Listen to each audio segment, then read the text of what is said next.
नमस्ते।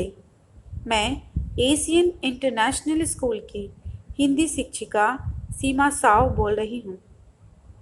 आज मैं कक्षा 9वीं के पाठ्य पुस्तक व्याकरण से पाठ अलंकार पढ़ाने जा रही हूँ।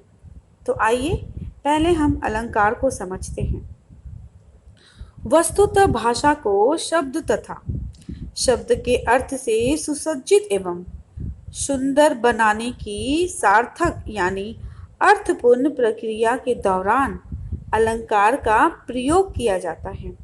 अलंकार काव्य भाषा के लिए महत्वपूर्ण होते हैं और ये भाव की अभिव्यक्ति को अधिक प्रभावित बनाते हैं। तो अलंकार के अर्थ को समझते हैं।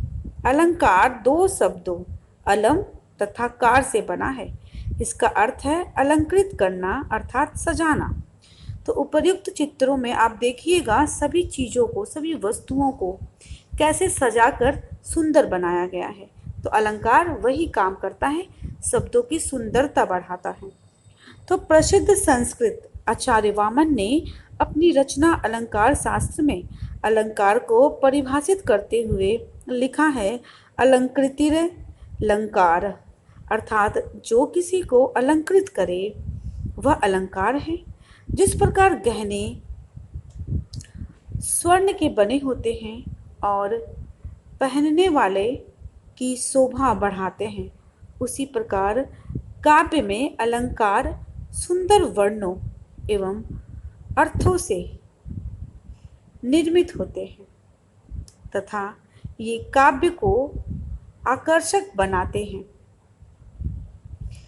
तो जिस प्रकार स्वर्ण को पहनने से स्त्रियां सुंदर लगती हैं, वैसे काव्य में भी अलंकार आने से काव्य की शोभा बढ़ जाती है। कवि अपनी कविता को जिन विविध वर्णों, शब्दों व अर्थ योजनाओं से सजाता है, उन्हें अलंकार कहते हैं। तो आइए अब हम अलंकार की परिभाषा को संक्षिप्त में जानें और उसके भेद को उदाहरण सहित समझने का प्रयास करते हैं। तो अलंकार काव्य की सुंदरता को बढ़ाने के उद्देश्य से प्रयोग किए गए शब्द अलंकार कहलाते हैं। अलंकार को दो भागों में विभक्त किया गया है। पहला शब्दालंकार और दूसरा अर्थालंकार। शब्दालंकार जब काव्य में शब्दों या वर्णों के प्रयोग के कारण सौंदर्य या चमत्कार उत्पन्न हो तो उसे शब्दालंकार कहते हैं। तो शब्दालंकार तीन प्रकार के होते हैं, अनुप्रास, यमक और श्लेष अलंकार। इसमें शब्द के कारण चमत्कार उत्पन्न होता है। तो पहला है अनुप्रास अलंकार। यहाँ देख लें, वर्णों या अक्षरों की आवृत्ति को अनुप्रास कहते हैं, अर्थात काव्य में एक ही वर्ण से आरंभ होने वाले, एक ही वर्ण से अंत होने वाले या एक ही अर्थ में प्रयुक्त शब्दों की आवृत्ति हो तो उसे अनुप्रास अलंकार कहते हैं। उदाहरण देख लें, जैसे छाया मत छूना मन होगा दुख दूना, जीवन में है सुरंग सुधिया सुहावनी, छवियों की चित्र गंध फैली मन भावनी। तो यहाँ सुगंध में सु, सुधिया में सु और सुहावनी में सु, सुवर्णों की आवृत्ति हुई है, इसलिए यह अनुप्रास अलंकार है। दूसरा है यमक अलंकार। तो जब काव्य में कोई शब्द एक से अधिक बार आता है किंतु हमेशा उन शब्दों का अर्थ भिन्न हो, उसे यमक अलंकार कहते हैं। अर्थात एक ही शब्द बार बार आते हैं किंतु प्रत्येक बार उनके अर्थ भिन्न होते हैं। यमक अलंकार की यही विशेषता है। उदाहरण देख लें, जैसे हरि हर से हरि देख कर हरि बैठे हरि पास, या हरि हरि से जा मिले वाह हरि भय उदास। एक हरि का अर्थ यहाँ पे सांप है, दूसरे हरि का अर्थ यहाँ में ढक है और एक हरि का अर्थ यहाँ तालाब से भी है। तो कह रहे हैं हरिहर से, अर्थात सांप खुश हुआ हरि को देख, अर्थात मेढक को देखकर। लेकिन हरि बैठे हरि पास, लेकिन मेढक हरि अर्थात तालाब के पास जाके बैठ गया। और या हरि हरि से जा मिले, फिर हरि मेढक हरि अर्थात तालाब से जा मिला, उसमें चला गया। ये स्थिति देखकर वह हरि भय उदास, यहाँ पे फिर सांप के लिए प्रयोग है किया गया है। तो फिर हरि अर्थात सांप उदास हो जाता है देखकर कि मेढक चला गया, उसका भोजन चला गया। तो यहाँ पे प्रत्येक हरि का अर्थ अलग अलग शब्दों में अर्थों में प्रयोग किया गया है। तो यमक अलंकार इसी तरह के समझे जाते हैं। अब दूसरा है, देख लीजिए, माला फेरत जग गया, फिरा न मन का फेर, कर का मन का डारी दे, मन का फेर। यहाँ माला फेरत जग भया, फिरा न मन का फेर, मन का मतलब मन के, हमारे मन के अंदर एक मन का अर्थ है। दूसरा मन का अर्थ है कर का मन का, मतलब हाथ में जो माला फेरी जाती है उसको मन का कह रहे हैं यहाँ पे। तो दोनों मन का अर्थ अलग अलग है। तो कबीरदास कह रहे हैं कि मन का डारी दे, मन का फेर, अर्थात अपने मन के अंदर के भाव को बदलो तो ईश्वर मिल जाएंगे। तो यहाँ 2 बार मन का प्रयोग हुआ है पर अर्थ भिन्न है। तीसरा देख ले, कनक कनक ते 100 गुनी, माँ दकता अधिकाय, या खाए बौराय जग, वा पाए बौराय। तो यहाँ पे कनक कनक 2 बार प्रयोग हुए हैं शब्द, पर दोनों कनक के अर्थ अलग हैं। एक का अर्थ है धतूरा और दूसरे का अर्थ है सोना। तो कह रहे हैं कि एक कनक को पाकर लोग खुश हो जाते हैं और दूसरे कनक अर्थात धतूरा को पाकर लोग बौराने लगते हैं, अर्थात पागल हो जाते हैं। तो दोनों का अर्थ अलग अलग प्रयोग हुआ है। इसीलिए यमक अलंकार में ये ध्यान देने योग्य बात है कि हमारे शब्दों का प्रयोग 1 से 2 बार, 2 से अधिक भी हो सकता है, किंतु अर्थ भिन्न भिन्न होते हैं। यही यमक अलंकार के उदाहरण हैं। श्लेष अलंकार, जहाँ एक शब्द के अनेक अर्थ हों उसे श्लेष अलंकार कहते हैं। श्लेष का अर्थ चिपका हुआ। श्लेष अलंकार में एक शब्द से अधिक अर्थों को संयुक्त कर वाक्यों में स्पष्ट करते हैं। अर्थात जब किसी शब्द का प्रयोग एक ही बार किया जाता है पर उसके एक से अधिक अर्थ निकलते हैं, वह श्लेष अलंकार कहलाता है। उदाहरण देख लें। श्लेष अलंकार में यह आवश्यक नहीं कि वर्ण की आवृत्ति एक से अधिक बार हो। जैसे रहीमन पानी राखिए, बिन पानी सब सून, पानी गए न उबरे, मोती मानुष चून। इस काव्यांश में पानी कई अर्थों में स्पष्ट करता है। पानी का अर्थ यहाँ मोती, मनुष्य तथा चून से संबंध है। मोती के अर्थ में पानी चमक के लिए, मनुष्य के संदर्भ में आत्मसम्मान के लिए, चून अर्थात आटा के अर्थ में गीलापन के लिए आया है। अतः पानी यहाँ श्लेष अलंकार के रूप में मौजूद है। दूसरा है, माया महाठगनी हम जानी, तिरगुन फांस लिए कर डोले, बोले मधुर बानी। इस काव्यांश में तिरगुन शब्द में श्लेष अलंकार है। इसके 2 अर्थ हैं। पहला शत, रज एवं तम नामक 3 गुण हैं तथा दूसरे 3 धागों वाली रस्सी है। दोनों प्रकार के अर्थ प्रसंग के आधार पर संगत अर्थ प्रदान करते हैं। तो इस प्रकार श्लेष का उदाहरण स्पष्ट होता है। शब्द अलंकार के बाद हम अर्थ अलंकार के बारे में पढ़ेंगे। अर्थ अलंकार, जब साहित्यगत और काव्यगत रचनाओं में शब्दों के अर्थ से चमत्कार और सुंदरता बढ़ाई जाए उसे अर्थ अलंकार कहते हैं। अर्थ अलंकार को भी 5 भागों में बांटे जाते हैं। पहला है उपमा, दूसरा है रूपक, तीसरा है उत्प्रेक्षा, चौथा है मानवीकरण और 5वां है अतिशयोक्ति अलंकार, जिन्हें हम आगे विस्तार पूर्वक पढ़ेंगे, समझेंगे। उपमा अलंकार, जहाँ एक वस्तु अथवा प्राणी की तुलना समानता के कारण किसी प्रसिद्ध वस्तु या प्राणी से की जाए, वहाँ उपमा अलंकार होता है। उदाहरण देख लें, जैसे बर्फ से श्वेत पक्षी। यहाँ उपमा क्या है? बर्फ है, और उपमेय क्या है? पक्षी है। तो पक्षी की तुलना किससे की गई है? बर्फ से। यहाँ पे है हिम सा श्वेत पशु। हिम उपमान है और पशु उपमेय है। तो आइए अब हम उपमा अलंकार के अन्य उदाहरणों को भी समझ लेते हैं। जैसे पहला है कुंद इंदु समदेह उमा रमन करुणा अयन। तो इस काव्य पंक्ति में इंदु की तुलना उमा से की गई है। समान धर्म सुंदरता के कारण यह उपमा दी गई है। उमा से उपमा दिए जाने के कारण वह उपमान है। फिर है स्वान रूप संसार है भूकन दे झक मारे। इसमें संसार की तुलना स्वान यानी कुत्ते से की गई है, जो बिना वजह भौंकता रहता है। इसमें स्थान उपमान है तथा संसार उपमेय। दोनों में बिना वजह भौंकने का समान धर्म मौजूद है। तीसरा है लिपटी जिससे रवि की किरणें चांदी की सी उजली जाली। इसमें उजली जाली यानी उज्ज्वलता की तुलना चांदी से की गई है। इसमें चांदी उपमान है जबकि उजली जाली उपमेय है। दोनों में उज्ज्वलता या चमक समान धर्म के रूप में मौजूद है। तो आइए अब हम रूपक अलंकार को समझ लेते हैं।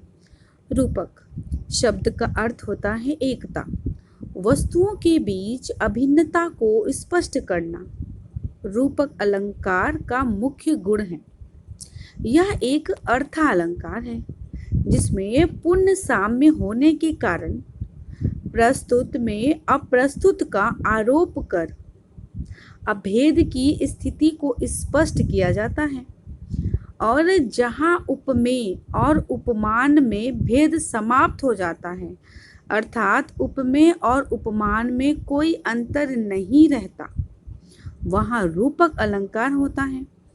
उदाहरण से समझेंगे, जैसे बीती विभावरी जागरी अंबर पनघट में डूबो रही तारा घट ऊषा नागिरी। इस काव्यांश में अंबर अर्थात आकाश में पनघट, तारा में घट अर्थात कुंभ तथा उषा प्रातः में नागरी की अभिन्नता को प्रस्तुत किया गया है, अतः यह रूपक अलंकार है। इसमें उपमेय और उपमान का भेद समाप्त हो गया है। दूसरा उदाहरण देख लें, वो चिंता की पहली रेखा अरे विश्व वन की व्याली, ज्वालामुखी स्फोट के भीषण कंपसी मतवाली। इस काव्यांश में चिंता में विश्व वन की ब्याली अर्थात ज्वालामुखी स्फोट जैसी उपमानों का आरोप हुआ है। इसके अन्य उदाहरण देख लें, जैसे राम नाम मनदीप धरु जिह देहरी द्वार। इस काव्य पंक्ति में राम में मणिदीप तथा जिह में देहरी का आरोप है। फिर है हस्ती चढ़िए ज्ञान की सहज दुलीचा डार। इस काव्य पंक्ति में ज्ञान में हस्ती का आरोप है। और तीसरा है जाने कब सुन मेरी पुकार देव करे भवसागर पार। तो इस काव्य पंक्ति में भवसागर यानी संसार रूपी सागर में सांसारिक दुखों का आरोप है। तो इस तरह से हमारा रूपक अलंकार हुआ। इसे समझने के लिए हमें अभ्यास करना होगा, फिर हमें समझ में आ जाएगा। इसमें ध्यान देना होगा यशोत्तर। इसके बाद है उत्प्रेक्षा अलंकार। उत्प्रेक्षा का अर्थ है किसी वस्तु में संभावित रूप की उपेक्षा करना। जहाँ पर उपमेय में उपमान की संभावना प्रकट की जाती है, वहाँ उत्प्रेक्षा अलंकार होता है। उत्प्रेक्षा एक अर्थालंकार है। यहाँ विलक्षण कल्पना के रूप में काव्य को विशिष्टता प्रदान करना है। अर्थ को चमत्कारपूर्ण तथा आकर्षक बनाने के लिए उत्प्रेक्षा का प्रयोग काव्यों में किया जाता है। और उत्प्रेक्षा अलंकार में मानो, जानो, जनु, मनु इत्यादि शब्दों का प्रयोग होता है। तो इसकी उदाहरण देख लें। जैसा है कि फूले कास सकल मही छाई, जनु बरसा ऋतु प्रकट बुढ़ाई। देखिए यहाँ पे जनु आया शब्द। तो इस काव्यांश में कास के फूल अर्थात उपमेय में वर्षा ऋतु के बुढ़ापे उपमान की संभावना प्रस्तुत की गई है। और यहाँ कास का फूल प्रस्तुत तथा वर्षा ऋतु का बुढ़ापा अप्रस्तुत के रूप में है। तो प्रस्तुत में अप्रस्तुत की संभावना प्रकट की गई है, अतः यहाँ उत्प्रेक्षा अलंकार है। दूसरा है झुककर मैंने पूछ लिया, खा गया मानो झटका। इस काव्यांश में पूछना उपमेय में, झटका खाना उपमान की संभावना प्रस्तुत की गई है, अतः यहाँ उत्प्रेक्षा अलंकार है। तो हमने क्या देखा? जानू, मानू, मानो, मनु इत्यादि शब्दों का उदाहरण जरूर मिलेगा। इसके बाद है उत्प्रेक्षा अलंकार के अन्य उदाहरण को भी समझ लेते हैं। है कि वही शुभ्र सरिता के तट पर कुटिया का कंकाल पड़ा है, मानो बांसों में घुन बनकर शतशत हाहाकार खड़ा है। तो इस काव्यांश में धुन उपमेय में हाहाकार उपमान की संभावना कल्पित है। इसके बाद है अतिशयोक्ति अलंकार।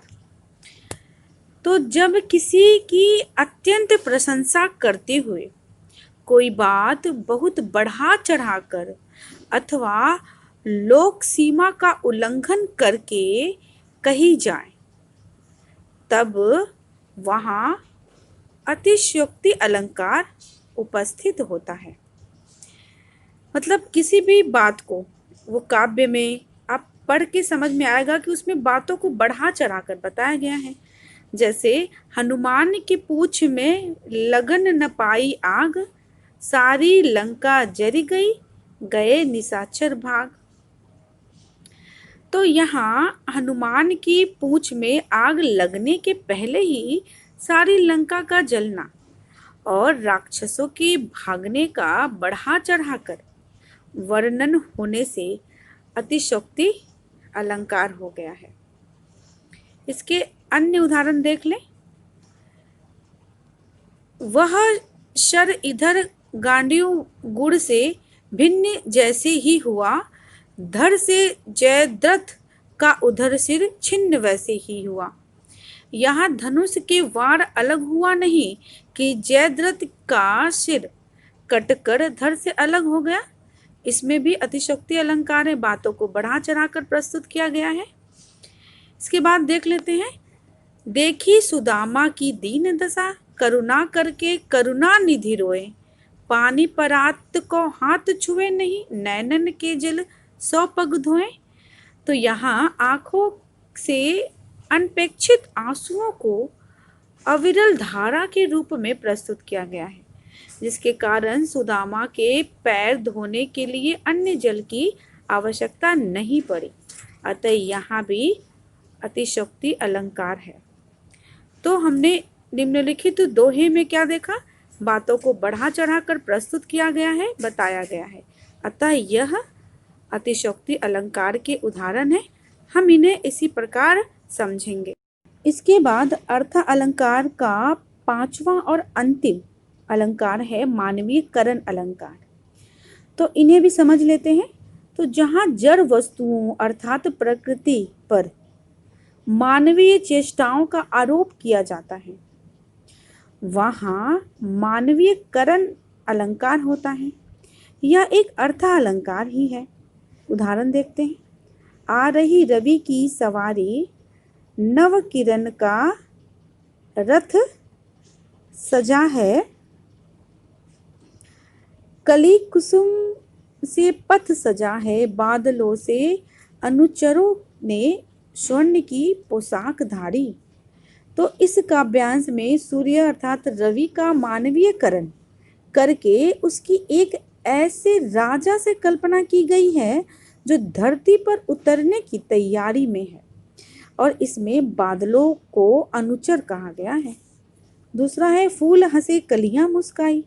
तो यहाँ फूलों का हंसना और कलियों का मुस्काना मानवीय चेष्टाएं हैं, अर्थात यहाँ फूलों की तुलना मानव से कर दी गई है। तो यह है मानवीयकरण के उदाहरण।